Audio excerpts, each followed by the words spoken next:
Bonjour à toutes et à tous. Aujourd'hui, on se retrouve pour une nouvelle vidéo, en fait, une nouvelle rencontre. Donc aujourd'hui, on reçoit Lydie. Donc Lydie est astrologue et masseuse dans le bien-être. Elle se situe enfin, dans le Morbihan, à une trentaine de kilomètres de Vannes. Et aujourd'hui, elle va en fait nous parler de sa méthode et comment elle amène les gens en fait à se révéler à eux-mêmes. Donc Lydie, je te laisse la parole et bonne écoute à tous. Bien, merci Isabelle. Bonjour à tout le monde. Aujourd'hui, je suis enchantée de faire partie de cette conférence pour vous parler d'astrologie. Donc l'astrologie, c'est une pratique très ancienne qu'on a tous entendu parler, mais en même temps, elle est aussi un peu controversée, on va dire. Donc c'est une science. Puis voilà, c'est une science. Après, c'est vrai qu'elle a été un petit peu, comment dire, excusez-moi, elle a été un petit peu mise à l'écart dans le sens où elle a été réduite aux horoscopes des magazines que nous connaissons tous, dans tous les magazines, où généralement on regarde en premier son signe, son horoscope pour la semaine, pour le mois. Voilà, mais sauf que c'est vraiment une pratique très riche, plutôt complexe aussi, du moins il faut se l'apprivoiser. Mais c'est une pratique millénaire qui repose donc sur un principe fondamental qui existe entre la correspondance symbolique entre les mouvements des planètes et la vie sur Terre. Et donc en particulier celle des mains. Mais ça marche aussi avec les animaux, on peut le faire, même les maisons, même les plantes, en fait, pour savoir la manière dont elle va grandir et ce qui va être ses bons côtés et les mauvais côtés. Donc, l'astrologie repose donc sur un lien symbolique entre le macrocosme qui est l'univers et le microcosme, nous, l'homme. Notre objectif aujourd'hui, c'est de comprendre ce qu'est l'astrologie, de découvrir quelques fondements, sa structure et ses usages. Alors, je vous fais juste un tout petit 2 minutes d'astrologie, vraiment depuis quand elle vient, enfin ses origines. Donc, ça a été apparemment créé en Mésopotamie, le berceau de l'astrologie. Donc, c'était autour de 2000 ans avant Jésus-Christ qu'elle a pris forme. Les prêtres babyloniens observaient le ciel avec précision. Pour eux, les planètes et les étoiles étaient des messages des dieux et leurs mouvements annonçaient des événements importants, les naissances, les guerres, les récoltes, bon, etc. Tout ce qui vient, tout ce qui fait la vie. Euh, Après, il y a eu les Égyptiens aussi, parce qu'il y a l'astrologie égyptienne, et eux, ce sont de grands astronomes qui ont aussi intégré les cycles célestes à leur spiritualité. Le zodiaque égyptien de Dendera montre déjà une représentation des signes. L'astrologie y était liée aux dieux, au cycle de la vie et de la mort. Après, il y a eu la Grèce aussi, la Grèce antique. Donc, on est un peu plus sur la philosophie. Donc, eux, c'est vers le 4e siècle avant Jésus-Christ que les Grecs reprennent l'astrologie babylonienne, donc de la Mésopotamie, mais y ajoutent leur philosophie. C'est là que naît une astrologie plus psychologique et symbolique, grâce à des penseurs comme Ptolémée, qui a écrit en fait un livre qui s'appelle le Tétrabiblos, une œuvre fondatrice qui est encore utilisée aujourd'hui. Ah, d'accord. Et après, donc il y a eu aussi en parallèle 2 autres astrologies. On entend souvent parler de l'astrologie indienne, qui en fait est dite védique, ou l'astrologie chinoise. Qui eux, en fait, ils ont des systèmes vraiment très différents, mais qui sont aussi tout aussi profonds, qui sont basés pareil sur des cycles du temps, les éléments et les influences célestes. Mais ils ont une manière vraiment propre à eux. C'est vraiment une autre astrologie. C'est une autre astrologie, ouais, c'est une autre approche, on va dire. Oui, tout à fait. C'est vraiment une autre approche. Alors moi là-dessus, j'ai vraiment aucune connaissance. Voilà. Alors donc nous, on est sur une astrologie occidentale, qui est le plus courant. Donc c'est quand on parle d'astrologie occidentale, c'est le thème astral, c'est-à-dire notre carte du ciel au moment de notre naissance. Donc au moment de notre naissance, c'est comme un peu une photographie du ciel qui a été prise. C'est pour ça que c'est important d'avoir donc le nom, prénom. Mmh. Mais le lieu de naissance, donc évidemment, le jour de naissance, le lieu de naissance et l'heure de naissance. Parce que tout ça, si on est le plus précis possible, et bien évidemment, la carte du ciel, notre lecture va être précise. Mmh. Je précise surtout pour l'heure de naissance, parce que l'heure, elle est importante. C'est vrai qu'il y a eu, maintenant, on est très précis sur les heures, c'est à la minute près. Oui. Mais autant dans une autre époque, au moment du décès, ils étaient très précis, mais pas sur l'heure de naissance. D'accord. Ouais, ils étaient vraiment, on arrondissait à l'heure, en fait. Ah oui, OK. Sauf que l'heure ou la demi-heure. Mmh. Sauf qu'entre 8 heures et 8 heures et demie, en fait, il y a des planètes qui vont très très vite, notamment la Lune. Oui. La Lune, c'est 28 jours, hein.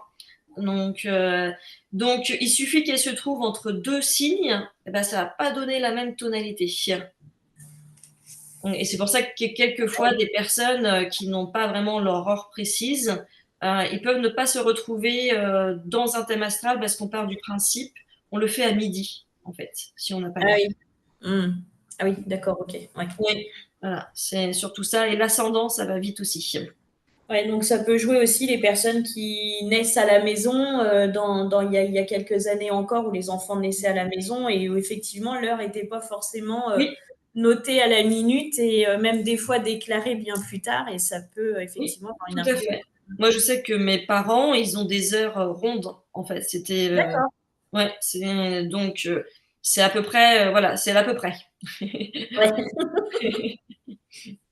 Donc, oui, oui, mais c'est vrai que ça joue. En fait, c'est surtout depuis je pense vraiment depuis les années 60, depuis Ouais. qu'il y a eu les maternités, en réalité, Oui, c'est ça, oui, en fait, ouais. enfin, ouais, surtout en campagne, en ville, peut-être un peu plus. Mais, Oui. donc, voilà. Donc, sur l'astrologie, donc il y a 3 principes. C'est un peu une gymnastique qu'il faut faire pour pouvoir lire un thème natal, qui est un peu comme une œuvre d'art à explorer, je dirais. Donc, il y a les signes astrologiques qu'on connaît, ça va donc Bélier, Taureau, Gémeaux, Cancer, jusqu'au Poisson. Les planètes, donc le Soleil, la Lune, Mercure, Saturne, Pluton. Et les maisons astrologiques qui vont donc de 1 à 12, qui sont comme les signes en fait, c'est-à-dire Bélier est la maison 1, Taureau est la maison 2, Gémeaux est la maison 3, Cancer est la maison 4, et ainsi de suite, jusqu'au Poisson qui est à la maison 12.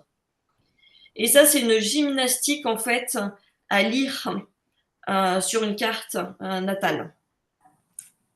Alors, on peut dire 2 choses, hein, on parle de carte natale et de thème astral. En fait, c'est exactement la même chose. Ouais. Ah d'accord. C'est Je vois. exactement la même chose, sauf que on utilise ces 2 Les 2 vocabulaires. termes, ouais. Alors, on va commencer à parler des signes. Donc, on a les signes de feu. Mmh. Donc, les signes de feu, en général, ils sont impulsifs, enthousiastes, passionnés. Et ce sont les signes du début de chaque saison aussi. Le bélier, c'est le printemps, le Ouais. 21 mars. Mmh. Et donc, c'est toujours après, c'est le lion et après le sagittaire. Mmh. Enfin, non, excuse-moi, je me trompe totalement. Ce sont des signes de feu, tout simplement. Oui. Donc, les signes de feu sont impulsifs, enthousiastes et passionnés. Très Mmh. dynamiques, parce qu'on est dans le feu, on est dans une vitalité Oui. vraiment importante. Donc, on commence par le bélier, qui est dans l'action, parce que Mmh. sa planète, c'est Mars aussi. C'est quelqu'un de combatif, d'authentique, c'est un leader, un initiateur.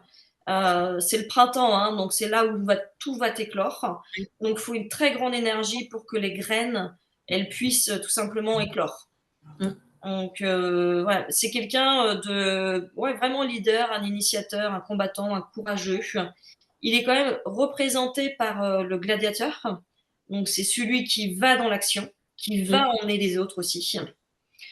En revanche, c'est vrai qu'il il est vraiment dans l'action, mais c'est sur une action courte.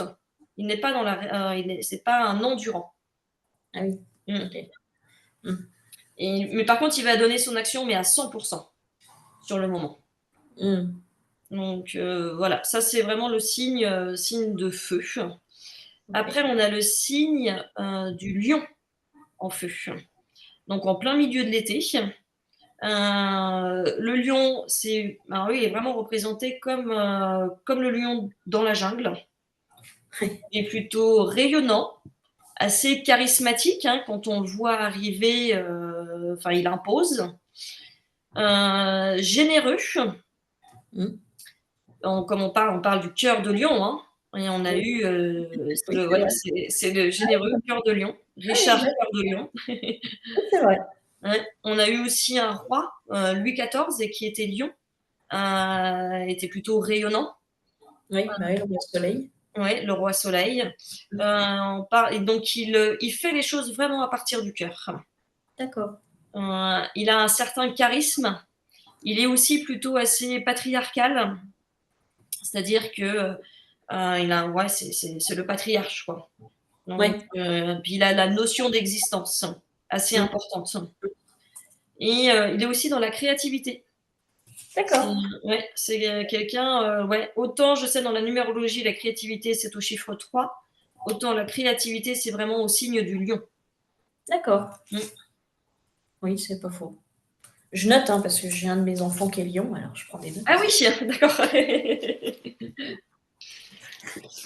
Donc, voilà, et je regarde juste, parce que sur chaque signe, j'ai oublié une petite chose, sur chaque signe, nous avons un élément. Donc là, on est dans le feu, mais on a aussi ce que nous appelons une polarité. Donc le bélier, il est dans le masculin. Le lion, il est aussi dans le masculin. Oui. Le sagittaire, on va venir, il est aussi dans le masculin. D'accord. Et nous avons aussi ce que nous appelons une saisonnalité. Il y en a 3, c'est cardinal, fixe, mutable. Le bélier, c'est le commencement, on est dans le cardinal. Le lion, on est dans le fixe. Et le sagittaire, nous sommes dans le mutable. Et en fait, ce que veut dire cardinal, fixe, mutable, donc le cardinal, c'est toujours le commencement. Le fixe, c'est la mobilité, c'est-à-dire on est fixe, on est vraiment dans le sol, en fait. Oui, bien ancré, quoi. Oui, bien ancré. Donc les changements sont bien, mais ça peut être difficile au début à comprendre. Et dans le mutable, c'est plus léger. Il y a une conscience plus légère, donc les choses dans l'énergie, c'est plus fluide. D'accord. Voilà. Donc, je continue avec le Sagittaire. Oui. Le Sagittaire, c'est un signe d'engagement. C'est vraiment quelqu'un qui va s'engager. C'est quelqu'un qui aime vivre l'expérience. Et de son expérience, il va aller l'enseigner et le transmettre. Il aime aussi tout ce qui est voyage. Donc, voyage extérieur, voyager pour découvrir le monde. Mais aussi on est toujours dans l'expérience, c'est-à-dire le fait de voyager, c'est une expérience en général. C'est fait pour ça. Mais ça peut être aussi le voyage intérieur, comme on parle de méditation, enfin tout ce qui est énergétique aussi, les annales akashiques, les hypnoses, pas éricosiennes, mais régressives. C'est un voyage intérieur. D'accord. Donc il aime autant les deux, normalement. En tout cas, il a ce questionnement. Oui. C'est aussi la justice. C'est quelqu'un qui est dans la justice. On va dire, en général, si on a un Mars en Sagittaire, on peut avoir soit une blessure d'injustice ou se battre vraiment pour la justice. Il peut y avoir des avocats. Je ne me rappelle plus exactement le thème de Dupond-Moretti, mais il a quelque chose dans le Sagittaire. D'accord. Oui, j'ai Dupond-Moretti parce qu'il est connu, on va dire. Oui, un avocat connu, tu as raison. Mais il est aussi idéaliste. C'est un avantage, c'est un bon côté, mais comme un mauvais côté. Parce que le bon côté, c'est justement l'idéal, c'est, on va dire, un objectif à atteindre, mais ça peut l'être trop. Donc, oui, voilà, pour le Sagittaire, donc il est mutable, masculin et feu. Après, on va passer dans les signes de terre. Attention à ce que tu vas dire. Hein? Attention à ce que tu vas dire. Oui, oui, oui, oui. Oui, tu as ton soleil en taureau. Donc, les signes de terre, donc, ils sont concrets, stables, réalistes. Donc, le taureau, qui est donc le signe de terre, mais qui a aussi donc une polarité féminine. Quand on dit polarité, hein, c'est quand même une énergie. Oui, oui. Et il est fixe. Oui, il est fixe. Donc, lui, il est vraiment stable. Il est pragmatique, persévérant. C'est un constructeur, un bâtisseur. Et il est endurant. C'est quelqu'un, on peut, voilà, pour énerver un taureau, je dirais, faut y aller. En revanche, quand il est vraiment énervé, alors là, je dirais, ça déménage. Et c'est quelqu'un qui va encaisser. Et il est capable de ressortir le dossier, le jour, l'heure, voilà. Et ça, c'est le taureau. Non. Après, en revanche, quand il a construit les choses, parce qu'il pense beaucoup quand même à construire, il est aussi quand même, il aime, c'est vraiment un jouisseur de la vie. Il aime les bonnes choses. Il aime la belle table en bois, il aime ce qui va être noble. Il n'est pas dans la quantité, mais dans la qualité. Et s'il est dans la quantité, parce qu'il a une certaine, il aime la sécurité, le taureau. Donc, quand il est dans la quantité, c'est que, en fait, là, c'est le mauvais côté qui apparaît. C'est-à-dire avoir, je dirais que normalement, on a une tablette de chocolat à la maison. On va dire au moment du confinement, il pouvait en avoir 5 pour être sûr d'avoir ces tablettes de chocolat. Même hors confinement, des fois. Ça, voilà, ça, c'est le côté taureau. En fait, il faut l'imaginer, bon, il est représenté par le signe du taureau, enfin par l'animal, pardon, du taureau, mais c'est aussi un peu le train qui était à vapeur, donc au charbon. C'est-à-dire que c'est long à lancer, mais une fois que c'est lancé, ça va vraiment tout droit, ça suit la ligne, et c'est toujours avec la même énergie. Donc, ça, c'est le taureau. Merci, Lydie. Bon, je ne parle que des bons côtés, parce qu'on est dans le positif, on est dans le pouvoir de se révéler, donc il n'y a que des bons côtés. Pas besoin de connaître les côtés négatifs du taureau, ça n'a aucun intérêt. Après, nous avons donc le signe de terre, enfin l'autre signe de terre, donc la Vierge. Donc la Vierge, toujours signe de terre, côté féminin, et il est mutable. Et donc là, on est sur la fin de l'été, on est sur la récolte de blé, qui normalement, c'est vrai qu'aujourd'hui c'est un peu plus tôt, mais normalement c'était à partir fin août, septembre, la récolte de blé. Et justement, je parle de la récolte de blé parce que c'est quelqu'un qui va faire le tri entre le bon grain et le mauvais grain. C'est vraiment sa représentation. Donc il est dans l'analyse, il est organisé, structuré, il planifie, il est discret, plutôt vraiment dans la discrétion. Il est dans, mais vraiment l'amélioration perpétuelle du quotidien, de tout ce qu'il fait, il va toujours vouloir l'améliorer. Et il est sérieux, il prend vraiment les choses au sérieux, et il est vraiment dans la minutie. Donc, quand on voit des fois dans les peintres, ou dans la sculpture, ou même dans la décoration intérieure, le Vierge, c'est ultra rangé, vraiment très précis. Il va aller dans le détail du détail du détail. C'est pour ça que pour lui, c'est l'amélioration de l'amélioration de l'amélioration. Donc, il est et dans l'analyse. Vraiment, il analyse les choses. Voilà. Les Vierges, ils ont vraiment cette particularité. Après, on passe dans le Capricorne, toujours un signe de terre. Son énergie, elle est féminine aussi, et il est cardinal. On est sur le début de l'hiver, la nouvelle 21 décembre.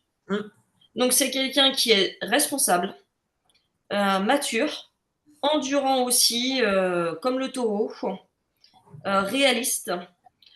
Son statut social, c'est-à-dire son image sociale est très importante.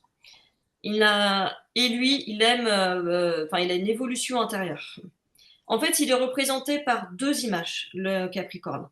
Le bouquetin dans les montagnes. Mmh. Donc, c'est celui qui va monter les montagnes. Enfin, il a quand même des toutes petites jambes avec des petits pieds, mais qui va monter tout en haut de la montagne et qui dit oui, bah, la vie, elle est dure, mais c'est ça la vie, c'est aussi une leçon, oui. Et il est aussi représenté, alors c'est un peu plus à la fin de sa vie, comme le philosophe, mais la sage, c'est-à-dire qu'il est comme un philosophe, vraiment assis comme Bouddha, mais juste avec le minimum d'habits et avec une toile de tente sur lui. Parce que c'est son évolution intérieure. Et il a une capacité à se dépouiller des choses qui vont l'encombrer. C'est-à-dire, lui, il prend vraiment la leçon de vie. Et une fois qu'il l'a acquise, et voilà, c'est bon, il l'a acquise, c'est engrammé en lui. Et il s'en débarrasse. Ouais, d'accord. Est-ce qu'il est plutôt fataliste du coup? Oui, très fataliste. Ouais, très fataliste, ouais. Oui, oui, oui. Voire austère, hein. Il est... Ah oui. Oui. Oui, pour lui, la vie, elle est dure, c'est comme ça. C'est pas quelqu'un qui va avoir. Il est assez loin de ses émotions. Et pleurer, c'est pour les bébés, hein. Ah Donc, oui, ok. oui. C'est vraiment Ouais, quelqu'un de mature. ouais, ouais. Mm. Donc, Ok. et vu que le statut social, c'est-à-dire la responsabilité, hein, beaucoup de dirigeants qui sont capricornes, qui dirigent en général d'ailleurs assez bien, mais ils sont vraiment dans la direction, ils ne sont pas dans l'émotionnel. C'est, Oui, mm. oui, les émotions n'ont pas leur place en fait. Non, non, non, pas du tout, même.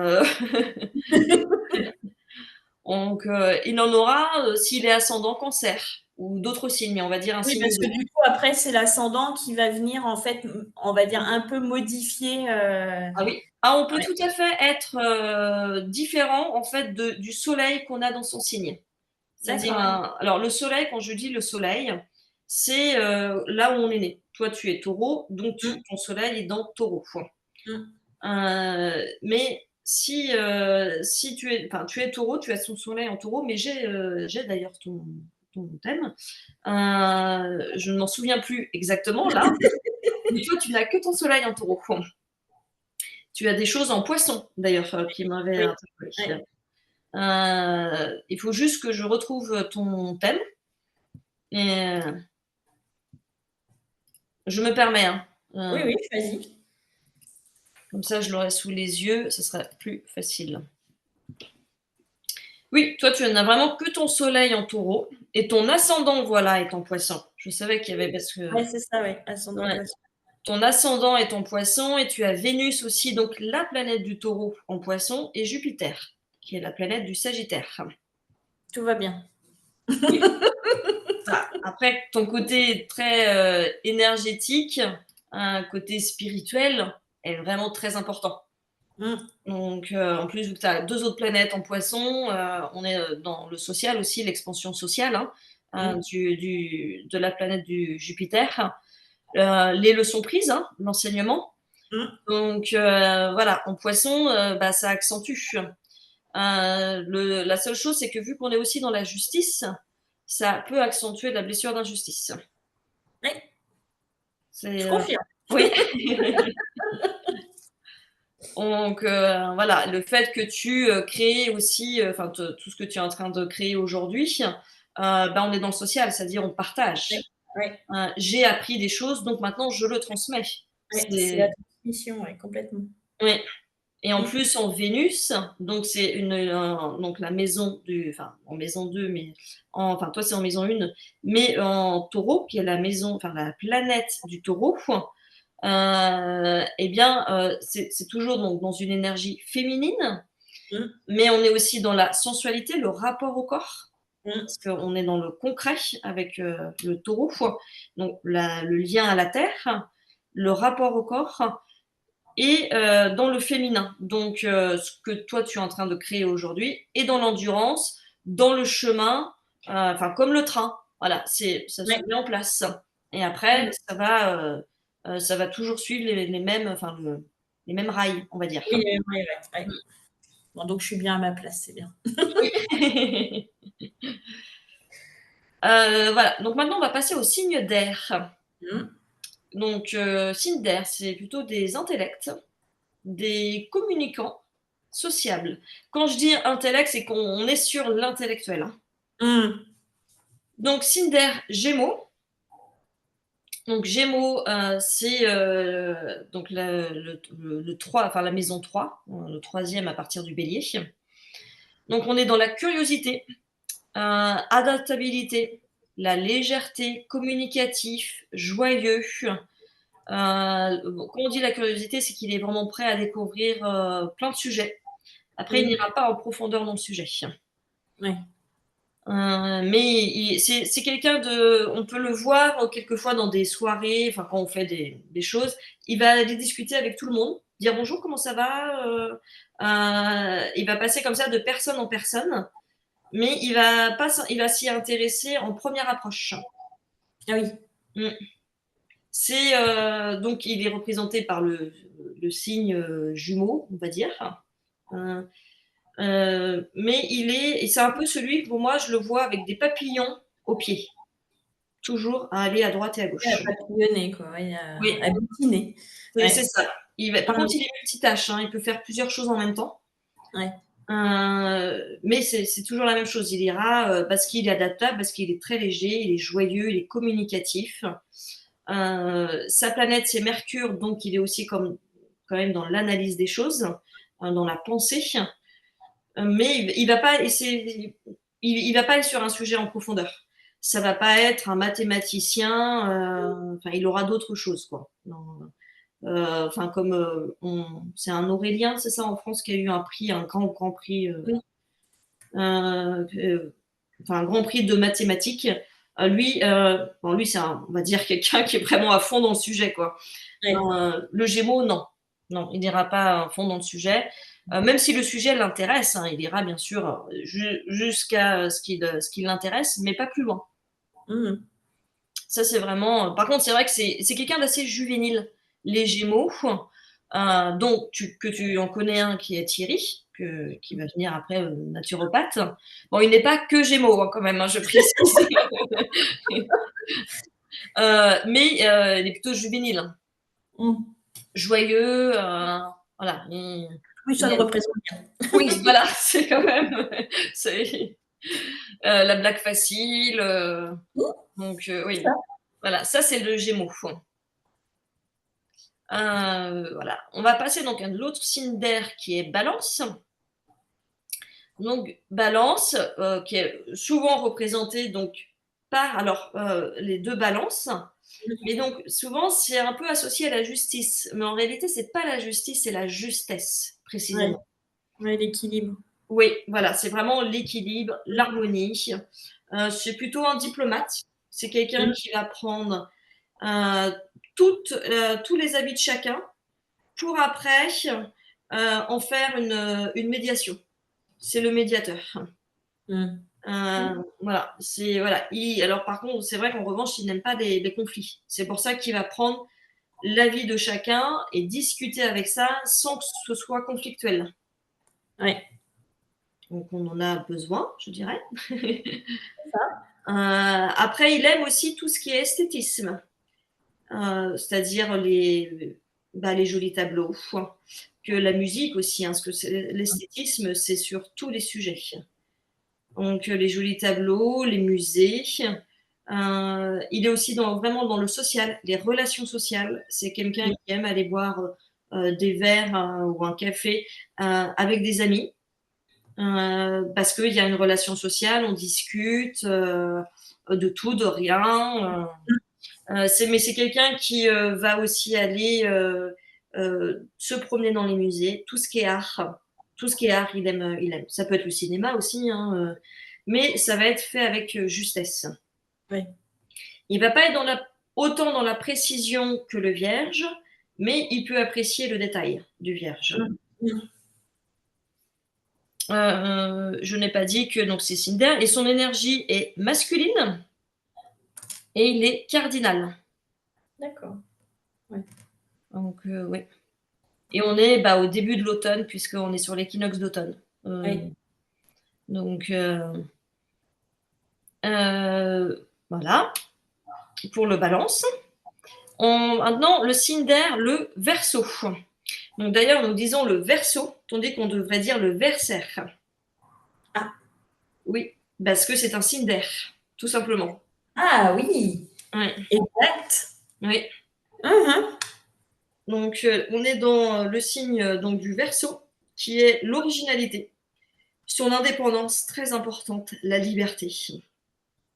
Quelqu'un d'humanisme, de vraiment collectif, d'original. C'est plutôt, ouais, c'est original.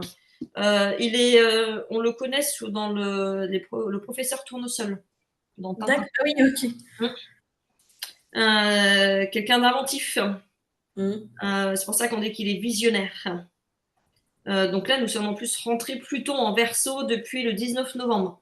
Donc on est vraiment dans un nouvel ère qui va durer jusqu'en 2044. Ah oui, Oui. pour un petit moment encore. Oui, on a pour un petit moment, mais c'est très bien. On était depuis 2008 Pluton en Capricorne. Oui. Ah oui. Et voilà, Capricorne, bon, un signe endurant, mature, mais la Oui. vie, elle est dure. Oui. Le statut social est très important. Certes, les Oui. responsabilités. Après, au niveau évolution intérieure, très bien. Enfin, très bien. Oui, Vraiment. oui, Euh, oui, oui, euh, carrément. voilà. Donc, dans le verso, ça va être. C'est pour ça qu'on parle d'intelligence artificielle énormément en ce Mhm. moment. Parce que, bon, Pluton, je vais l'expliquer après, mais c'est quand même la planète de la transformation Oui. et de la remise en question. C'est vraiment ces deux points forts. Euh, et c'est pour ça que quand on dit oui, on va être dans un autre ère et très futuriste, ah oui, le Verseau, on est totalement dedans. Oui. Voilà. Par contre, la liberté et l'indépendance, c'est très important pour le Verseau. Mais il y a aussi le côté, c'est pour ça qu'on dit humanisme, le côté collectif, c'est-à-dire faire partie d'un tout, faire Oui. partie du maillon de la chaîne, est aussi très important pour le Verseau. Son seul défaut, c'est pas le seul, mais un défaut, c'est que ça peut être tellement important pour lui qu'il peut en oublier sa personnalité. C'est Ah là-dessus oui. qu'il doit faire attention. Ouais. Il peut s'effacer, en fait. Il peut s'effacer pour faire Mhm. partie du maillon de la chaîne, parce que pour lui, faire partie du maillon de la chaîne, c'est normal. Oui, oui, oui. Donc, ouais. Donc, c'est vrai qu'il faut trouver l'équilibre entre l'indépendance, la liberté de chacun, tout en Oui, agissant pour le collectif, oui. en ayant des choses visionnaires, Mhm. inventives et puis qui marchent aussi évidemment. Oui, oui, c'est ça, Et oui. Effectivement. accessoirement, c'est pas mal. C'est pas mal, effectivement. Mmh. Donc voilà, c'est pour ça que ouais, vraiment, en tout cas, ça va être important pour nous dans les prochaines années. Oui. Et donc le signe, on va finir donc par les signes d'eau. Oui. Tu nous as pas dit la polarité du Ah Verseau. pardon, la polarité du Verseau. Bon il est masculin Oui. et il est fixe OK. et il est, dans le milieu de l'hiver, Verseau. Mmh. Oui. Et donc on passe aux signes d'eau. Donc les signes d'eau, c'est les êtres les plus sensibles, intuitifs et émotionnels. On commence par le cancer. Donc le cancer, sa polarité, elle est féminine. Il est cardinal, et parce qu'on est au début de l'été. C'est l'été, ouais. Donc 21 juin, évidemment, Mmh mh. Solstice, ouais. ouais, solstice d'été. Donc c'est l'être le plus hypersensible du signe, enfin des signes d'eau. Oui, des signes d'eau, ouais. Ouais, des signes d'eau, le cancer, c'est un hypersensible parce que, je précise parce que sa planète, c'est la Lune. Donc la Lune, on est aussi dans l'état dans l'émotion. Oui. Mmh. Donc en général, quelqu'un qui a une Lune en cancer, il a une hypersensibilité. Et en plus, il va le cacher puisque, il est représenté quand même, par une carapace, Mmh. où il y a 2 pinces qui sortent. Oui. Parce que chez lui, tout est à l'intérieur. C'est, voilà, il garde les choses aussi. Ouais. Parce que pour lui, le monde extérieur est très violent. Donc D'accord. Oui, ouais, pour lui, le monde, extérieur est violent, et c'est pour ça que quelquefois, quand ils nous disent des choses, ça peut être dit avec violence. Parce que quand ils le disent, ça sort tout seul, en fait. Oui, ça sort comme ça a été réceptionné, en fait. Oui, Ouais. exactement, c'est ça. Mmh. Donc voilà, c'est pour ça, ça donne le degré de sensibilité qu'ils ont. Mmh. Nourricier, Mmh mh. famille, racines, foyer, hyper important pour lui. Mmh. D'où il vient, on est dans la maison 4, hein. Rêveur aussi, c'est un enfant, hein, donc il est très imaginaire. Mmh mh. Il est très joueur parce que, même quelqu'un d'âgé, agit comme un enfant. Enfin, pas totalement, mais Il a gardé ce côté enfantin, en fait, enfin, dans certaines actions ou réactions, j'imagine. oui, oui, oui. Il est vraiment, là-dessus, ouais, ouais, ouais, il est vraiment joueur, nourricier, c'est quelqu'un qui aime quand on dit nourrir les autres, c'est faire le jardin et en donner aux autres. Oui, en donner aux autres, oui. OK. Ouais. Ça peut être aussi il peut être cuisinier aussi, dans le sens où il va aller nourrir les autres. Ouais. Ouais. Mais après sa sensibilité, peut donner, enfin après de toute façon, c'est toujours un thème natal qui est important, hein, c'est pas seulement un signe. Mmh. Mais vu qu'il est hypersensible, il peut aussi être, dans justement le développement personnel. Mmh. Ouais. Donc parce que sa sensibilité va lui apporter, l'empathie, on va dire. Ouais, ouais. Ouais, ouais. Donc mais très joueur, très enfant, on va dire. C'est un peu, faut le voir un peu comme, sous les jupons de sa mère, en fait. Mmh. Mmh. Mmh. Donc voilà, et famille, racines, foyer, très importante, d'où il vient, le passé, la généalogie. Heu, Ça, c'est vraiment important pour lui. En général, quand on a une personne dans sa famille qui est Cancer, c'est lui justement qui va faire les arbres généalogiques, qui va revenir au passé, heu, pour justement savoir d'où il vient. OK. Et ce sont les gens qui aiment avoir un cocon chez eux, très, enfin vraiment très chaleureux, très Ouais. cocooning. C'est un peu les gens qui ont, bah, les nains de jardin devant leur maison, tu vois? Ah oui. Ouais, voilà, c'est après c'est les plaids, c'est des choses comme ça, hein. Mais Ouais. voilà, pour eux, la maison est très importante, Mmh. donc bah, ils essaient de la faire à leur image, hein. Donc Ouais.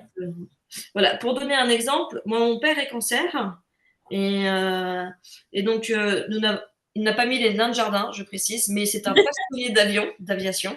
Mmh. Et donc il a fait, un Mirage 2000 en fait, devant la maison, en D'accord. gravier et tout ça. Oui, oui, oui, c'est un passionné d'avion et bon, donc mon frère, son fils, a travaillé pour les Mirage 2000. Donc Ouais. il a fait les Mirage 2000 aussi, par rapport à ça. Mais voilà, pour montrer le côté vraiment cocooning, chaleureux. Ouais, oui, vraiment, le foyer, la maison, quoi. Voilà, quand tu rentres chez lui, tu rentres dans son univers, dans Ouais, ses ouais. passions, Mmh. voilà, c'est juste pour expliquer le Cancer. Oui. Après, donc on passe autre signe d'eau, le Scorpion. Mmh. Le Scorpion féminin et féminin donc pour sa polarité et sa saisonnalité fixe. Alors le Scorpion, je suis Scorpion, donc je connais un peu. Je ne dirais pas que c'est un signe parfait, je n'oserais pas, mais alors le Scorpion, c'est la psychologie. Il aime tout ce qui va être psychologique. Mmh. Intuitif aussi, hein, on est aussi dans la sensibilité, donc l'état émotionnel. La transformation, la remise en question. Quand je dis la psychologie, en premier, ça va être la sienne, hein. Il va Ouais. vouloir se comprendre pour pouvoir aller après comprendre les autres. Mais et quand je parle d'intuition, c'est que quand un Scorpion voit quelqu'un, c'est un peu un scan, en fait. Alors c'est pas exprès, hein, mais c'est pour ça qu'on est, dans l'intuitif et des fois il dit: «Bah, je ne sais pas pourquoi, mais cette personne-là, je la sens pas». Ouais. C'est parce qu'il a ce côté vraiment intuitif et il scanne la personne. C'est-à-dire faut être cohérent, en fait. Si la personne dit des choses qui vont pas être cohérentes, bah, le Scorpion, il va un petit peu, ça va le titiller. Mmh. Et en plus, suivant, bien sûr, par rapport à d'autres planètes, c'est-à-dire que la personne en face peut dire des choses qui ne sont pas cohérentes, mais elle ne le voit pas, hein. que ce n'est pas cohérent. Ah oui, que c'est pas cohérent. Ouais, OK. Ben oui, parce que des fois, on dit des choses qui sont incohérentes. Oui, On en tout à a tous, hein. tout à fait. Et donc le scorpion va plutôt, ouais, ça va plutôt être là-dessus. Après, il aime tout ce qui est, le monde invisible, Oui. vraiment holistique, mystère intérieur, stratégique aussi. Et quand on dit qu'il est assez, parce qu'on dit du scorpion qu'il est assez noir, parce qu'il peut avoir des angoisses. C'est par rapport à ça, surtout. Mais c'est vrai que tout se passe à l'intérieur aussi. La transformation, pour le scorpion, c'est que les gens ne la voient pas. Parce que tout se passe avant à l'intérieur et ils ne le voient que quand c'est fait. D'accord, ouais. C'est, et c'est pour ça qu'un scorpion, souvent, c'est pour ça on dit, des fois, on ne le reconnaît pas. C'est que le problème du scorpion, c'est qu'il veut tellement tout le temps se transformer, aller dans la quête du sens, que lui-même, des fois, il ne sait plus qui il est. Ouais.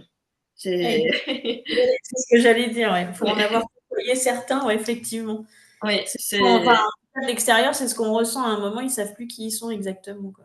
oui, ouais, ouais, ça, c'est le problème du scorpion, toujours dans la Mmh. transformation de Mmh. transformation. C'est vrai que c'est quelqu'un qui peut tout déconstruire et tout reconstruire. Faut l'imaginer un petit peu comme une bombe nucléaire quand des fois il lâche une bombe. Ouais. Mais tout le monde n'a pas la capacité de se reconstruire, hein. On n'a pas les mêmes qualités. Ouais. Ouais. Et puis aussi, ce qu'on parle de stratégie, mais aussi manipulation, Mmh. manipulation psychologique. Mais il est aussi son propre manipulateur. Il est dans Mmh. l'automanipulation aussi. Dans l'automanipulation, ouais. Oui. Donc là-dessus, oui, le scorpion, faut, voilà, c'est pour ça que des fois, voilà. Et puis c'est vrai que c'est quelqu'un de très angoissé. Et puis vu qu'il aime le monde holistique, le monde invisible, Mmh. c'est plutôt gothique, hein, Oui. c'est pour ça que les personnes peuvent le voir noir. Surtout quand il est dans la transformation, hein, Oui. parce que il va très très loin en fait, hein. Mmh. Voilà, il peut aller très loin dans la noirceur, mais aussi dans la lumière. Mmh. Là, c'est toujours la même force en fait. Oui, oui. Et donc, on va finir par le dernier signe d'eau qui est le poisson, qui est donc le dernier de la roue. Mmh. On est donc son énergie, elle est féminine, il est mutable, et donc on est sur la fin de l'hiver. Donc, en général, quand on arrive dans le poisson, on est plutôt assez content parce que c'est la fin de l'hiver. Ouais. C'est un signe qui est dans l'imaginaire, beaucoup d'imagination, dans le lâcher prise. Il est dans l'intuition aussi, empathique, dans la spiritualité. Il est relié avec le cœur. Mmh. Chez lui, ça passe directement avec le cœur. Mmh. Il Mmh. est, ouais, c'est et en fait, faut l'imaginer. Il est au milieu de l'eau et il va tout capter. Tout, il capte toutes les choses. Donc, son seul souci, c'est qu'il ne peut pas savoir des fois si ce qu'il capte, c'est ce que lui ressent ou ce que ressentent les autres à côté. C'est Mmh.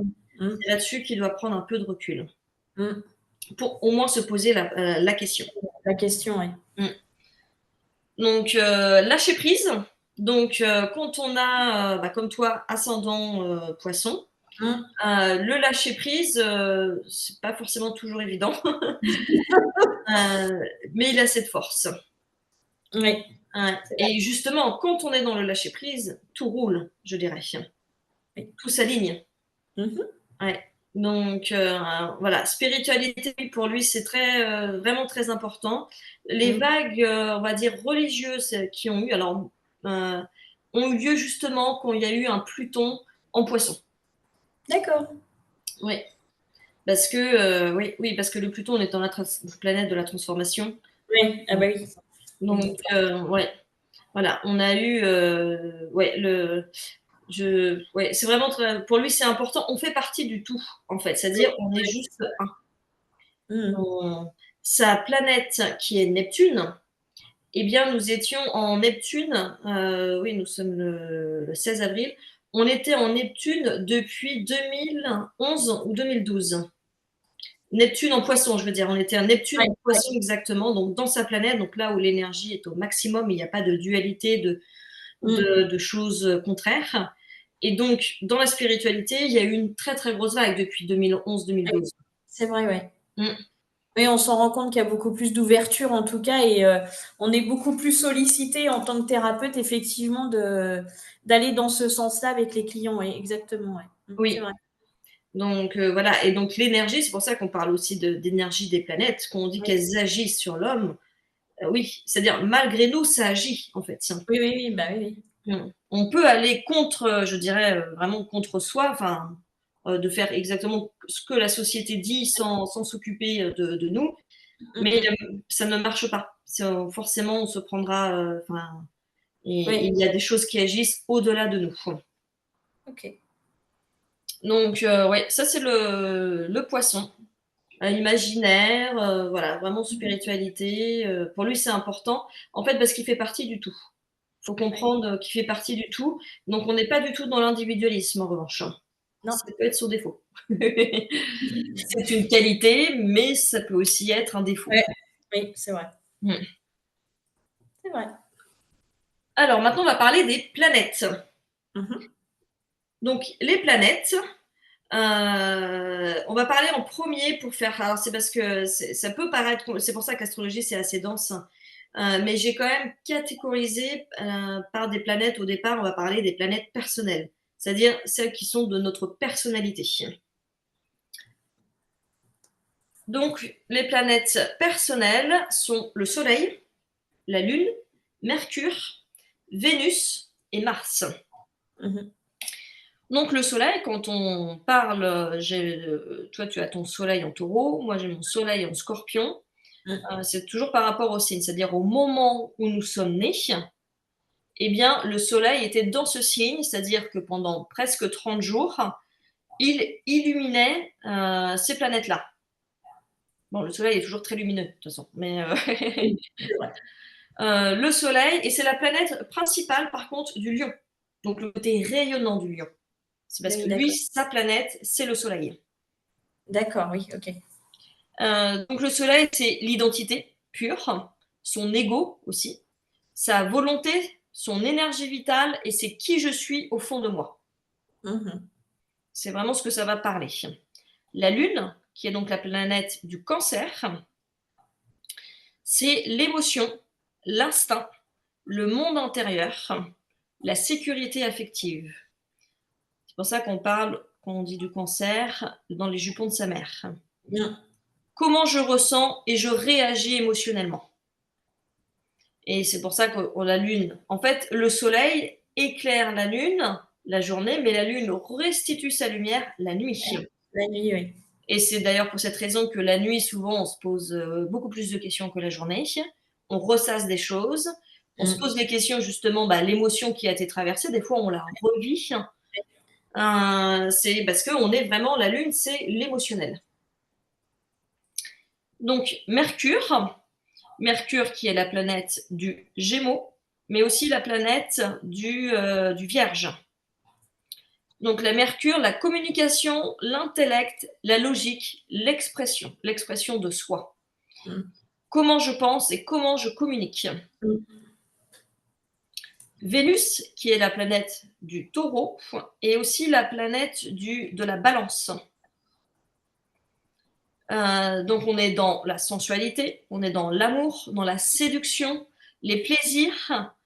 Quand je dis les plaisirs, c'est les plaisirs de manger, de boire, le plaisir de toucher une table, les plaisirs, bien sûr, sensuels aussi. Ouais. La valeur. Ouais, les valeurs, c'est vrai, sont très importantes pour le Vénus. Mm. Et l'art aussi. Il est représenté par un tableau, le tableau de Botticelli. C'est là où on voit une femme presque nue avec beaucoup, beaucoup de choses, mais très lumineux aussi, beaucoup de lumière. C'est toute la jouissance de la vie, en fait. Ouais. Mm. Et donc, c'est ce que j'aime et ma manière d'aimer.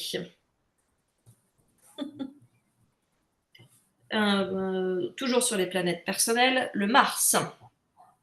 Donc, le Mars, la planète du Bélier. C'est l'action. Vraiment, il est dans l'action. Le Mars, c'est quelque chose, l'action, l'énergie, le courage. C'est aussi la colère dans ses mauvais côtés. Le désir.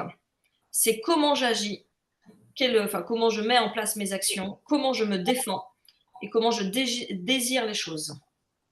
Le Mars, alors c'est très intense le Mars, hein. C'est très rapide, mais c'est très intense. Quand des fois, ça nous arrive à tous de se dire ah bah, aujourd'hui je fais ça, je fais ça, et puis on est à fond dedans, c'est qu'il y a quelque chose en Mars qui va agir. Après, on va parler des planètes sociales. Donc les planètes sociales, c'est le lien avec les autres et la société. Donc la planète Jupiter. Jupiter, c'est la planète du Sagittaire. Donc on est dans l'expansion de soi, par l'expansion sociale, la philosophie, la justice. On parle aussi de cette planète de chance. Et la foi, quand je dis la foi, c'est juste par rapport à l'idéalisme. Parce que Jupiter, on va dire, et Sagittaire, ils ont un petit défaut qui est ils idéalisent les choses. Et donc c'est très bien, mais ça peut être trop. Ouais. C'est où j'ai de la chance, où je grandis. Oui, ok.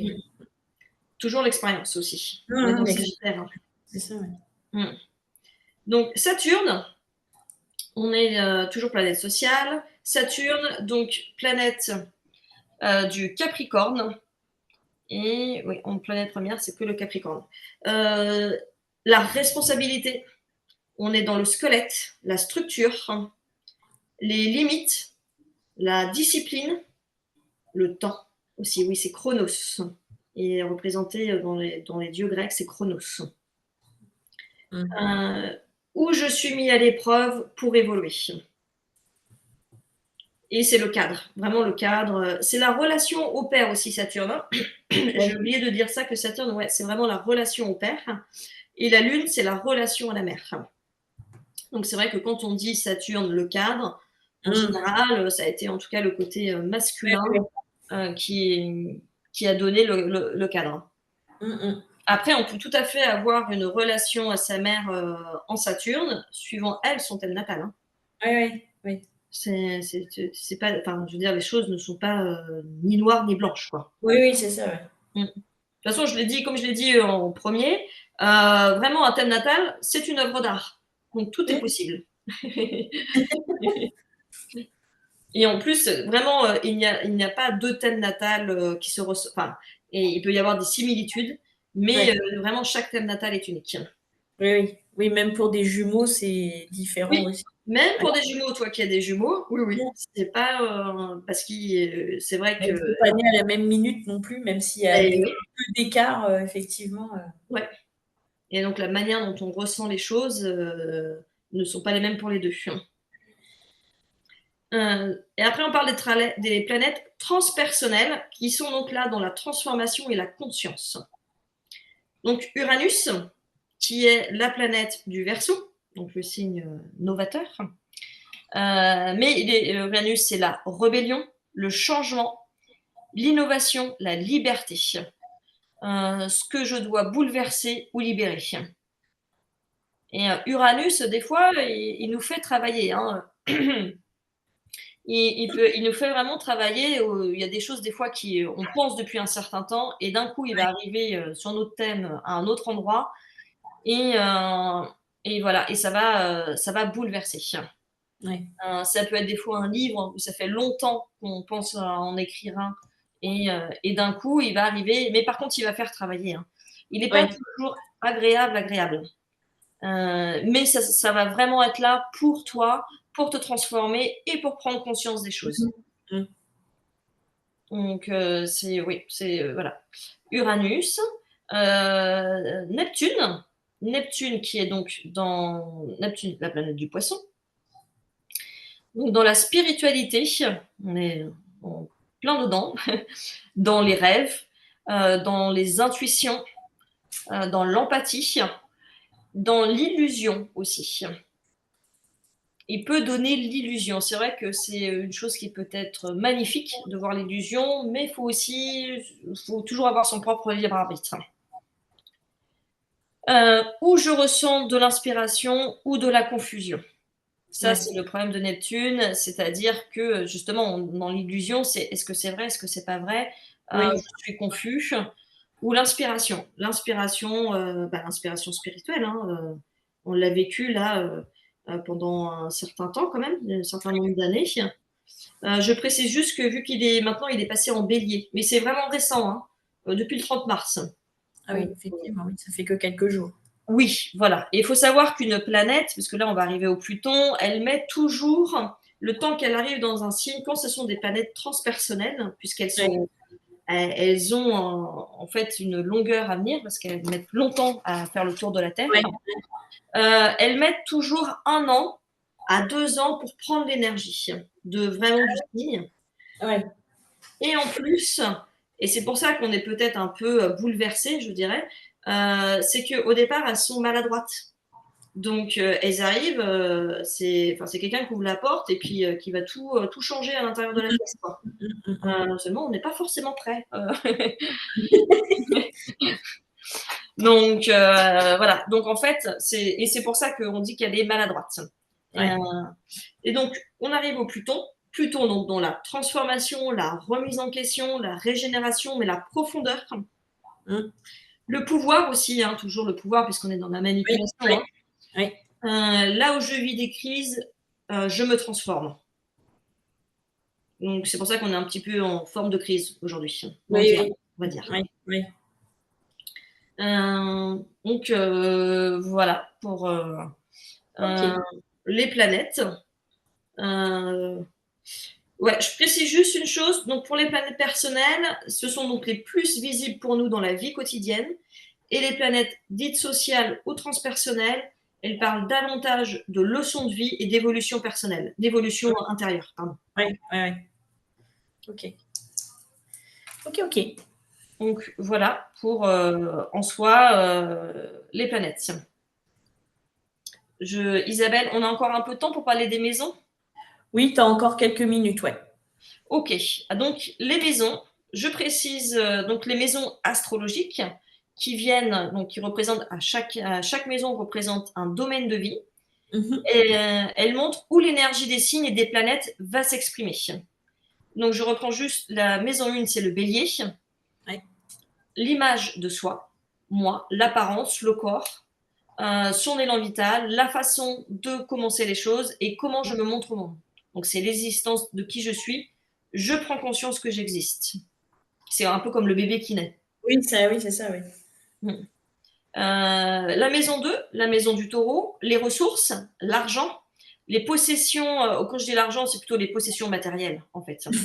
Oui, c'est l'argent, la sécurité, mais c'est aussi l'estime de soi, son talent. Ses possessions ne sont pas que matérielles, elles sont aussi dans ses compétences, ce que je vaux. Mm. Mhm. Donc c'est ce que je possède, autant matériel que ce que je vaux. Mm. Mais pareil, dans le matériel, quand le taureau est équilibré, c'est pas, enfin, dans les mauvais côtés, c'est une accumulation. Dans les bons côtés, ça va être la belle table, le beau tableau. Mais ça va pas Ouais. être un amas de tableaux, un amas Mm. de plantes. Mm. Ça, c'est le mauvais côté. Quand il va pas bien. Quand... On a dit qu'on regardait que les côtés positifs, donc. Oui. La maison 3, donc la communication, on est dans le signe du Gémeaux, c'est connaître, savoir, partager, communiquer, comment je pense et je communique au quotidien. La maison 4, le foyer, le signe du Cancer, donc racine, foyer, enfin racine, oui, foyer, famille. Ça peut être aussi, quand on dit famille, la patrie, ou une Oui. famille qu'on s'approprie, voilà, comme moi je veux dire, la famille de l'astrologie, la Oui, famille des énergies. c'est pas forcément la famille de sang. Non, c'est pas forcément la famille de sang, parce qu'il y a des gens qui sont Cancer, mais qui ont vécu des choses voilà, très compliquées avec leur famille, mais ils vont s'en créer une autre. Oui. En général, ils vont s'en créer une autre assez solide, d'ailleurs.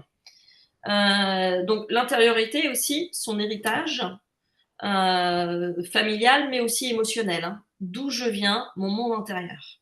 On est toujours sur la Lune.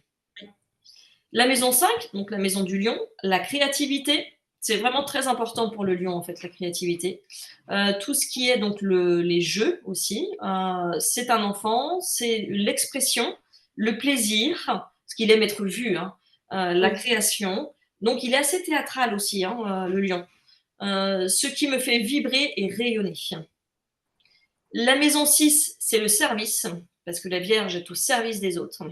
Le travail au quotidien, l'amélioration quotidienne, l'analyse, séparer le bon grain du mauvais, ma façon de servir, de m'organiser. La maison 7, les relations. Donc les relations, donc aussi la relation avec soi-même, mais les relations aux autres, à l'association, je m'unis, ma manière d'aimer et de m'engager avec les autres. La maison 8, la transformation. Scorpion, se renouveler, quête de sens, d'authenticité. Je me transforme profondément, je meurs à moi-même. La maison 9, l'expansion. Voyage, tout ce qui va être études, enfin supérieures ou autres, ou juste études, tout simplement. La justice aussi. Je pense, la création de lois, d'idéologies, je pense supérieurement. Toujours par rapport à son expérience. Donc dans la transmission aussi. La maison 10, la vocation, on est dans le Capricorne, la carrière, l'image sociale, le statut social, l'autorité, l'ambition d'accomplir, se réaliser. Ce que je construis dans le monde reconnu socialement, j'aspire, je dirige. Ouais. Oui, ça c'est le Capricorne. Dans toute sa splendeur. Oui. Maison 11, le collectif. On est dans le Verseau, hein. Oui. Les amis, les projets, les réseaux, la cause collective, visionnaire du futur, inventif, avec qui je crée et je m'engage pour demain, pour la fraternisation. En fait, c'est important, hein, pour lui aussi, d'être dans l'engagement de demain. Oui, oui. Maison 12, l'invisible, donc se transcender. On est bien sûr dans la maison du poisson, donc la dernière maison. Le lâcher prise, je suis avec mon âme, je fais le bilan aussi. Très important. Voilà pour tout ce qui est maison. Super. Et donc voilà, et en fait les 3 associés, quand on lit un thème natal, c'est la gymnastique que l'on doit faire. Ouais. Ok. Bien, merci. Bah de rien, c'est un plaisir. J'espère que voilà, c'est vrai que c'est assez dense. Non, mais c'est passionnant en même temps parce qu'on arrive à s'identifier dans chaque signe et comprendre aussi l'influence que peut avoir effectivement tout ce qui peut tourner autour de nous sans qu'on en ait forcément conscience, mais qui nous construit en même temps. Donc, oui. Qui font de nous ce que l'on est là à l'instant T. Quoi. Donc, oui, tout à fait. Bon, après, il faut toujours prendre en compte quand même tout bien sûr, il y a d'autres choses à l'éducation prendre qu'on en a compte. reçue et tout ça, mais oui. Ouais. Ok. Est-ce qu'on peut regarder un thème natal rapidement? Ouais, rapidement. Rapidement. Alors, moi, j'avais choisi Simone Veil. Oui. Une femme peu connue.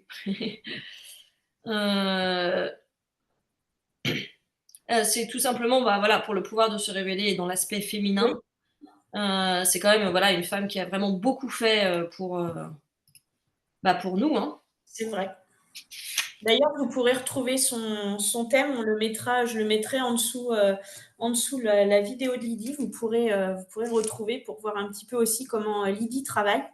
Ça vous permet aussi après de pouvoir avoir un aperçu de ce qu'elle peut proposer.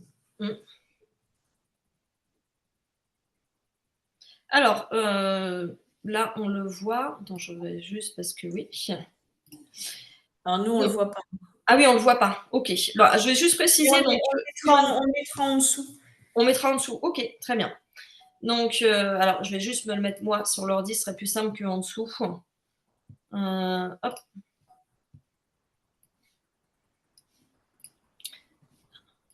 Voilà. Donc, Simone Veil, donc, elle est née le 13 juillet 1927 à 8h15 à Nice. Donc, elle a son soleil qui est en cancer. On le voit, si vous voyez le soleil. Elle a son ascendant en lion. Et donc, en fait, cette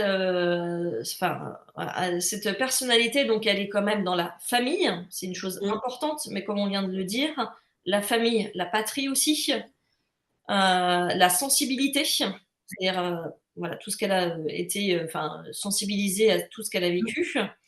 Et avec Pluton. Et Pluton qui en plus, bah, il n'est pas collé, mais il est très proche du Soleil.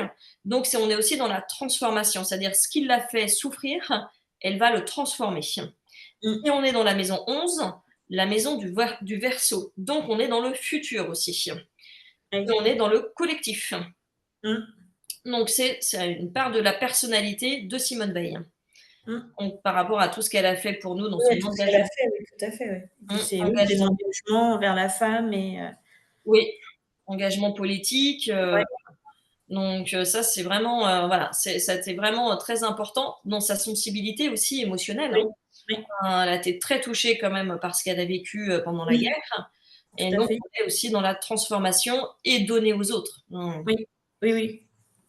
Et donc elle a son ascendant qui est donc en Lion. Alors, l'ascendant, c'est toujours en maison 1, toujours. L'ascendant, c'est vraiment, ça c'est la règle, une règle de base. Le lion, rayonnant, c'est quelqu'un de rayonnant, d'assez patriarche, Ouais, ouais. avec une autorité, mais c'est pas l'autorité comme le Capricorne, hein. C'est une autorité beaucoup plus douce, beaucoup plus Mmh. joyeuse. Mmh mh. C'est quand même une femme politique, bah, très importante et qui s'est affirmée. On est aussi dans l'affirmation de soi, Oui. dans l'existence. Donc l'existence pour elle hyper importante parce que Mmh. dans tout ce qu'elle a fait, Oui. l'existence de la femme. Heu, Mmh.